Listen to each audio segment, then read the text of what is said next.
So there are increasing calls to have that scheduled repeat presidential poll postponed. And let's find out how other countries address election boycotts in other parts of the world. Joel Kirungi is one of our researchers here at KTN News, and she has all the details. Joel. Well, thank you very much, Sharon. Now, you might be seated at home wondering, have there been other instances across the world where opposition parties have boycotted presidential elections? Well, let's take a look at Burundi, where in 2015, 17 opposition parties announced their withdrawal from the election. Out of the opposition leaders of the 17 political parties were 2 former presidents and 1 former speaker. And they had concerns over the prevailing political and security environment, saying they were not conducive for a free and fair, credible election.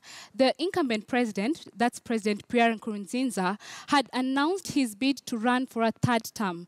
And protesters went on the streets saying that that was unconstitutional. But President Nkurunziza said that he had been allowed by the court to run for the election, and that he had all means to do so. Now, this particular crisis attracted both regional and international attention, with the then UN Secretary General Ban Ki-moon asking that the voting should be postponed. The US also suspended electoral assistance to the Burundi.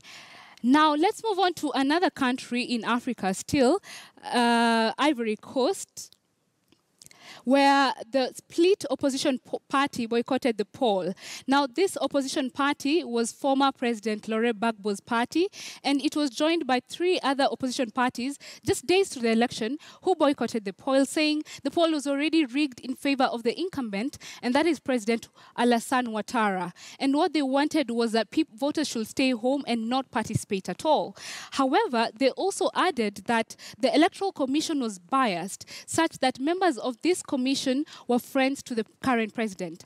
However, the ruling party, that's President Alassane Ouattara's party, said that the Ivorian Popular Front Party were afraid that they were going to lose the election to the incumbent president, Alassane Ouattara.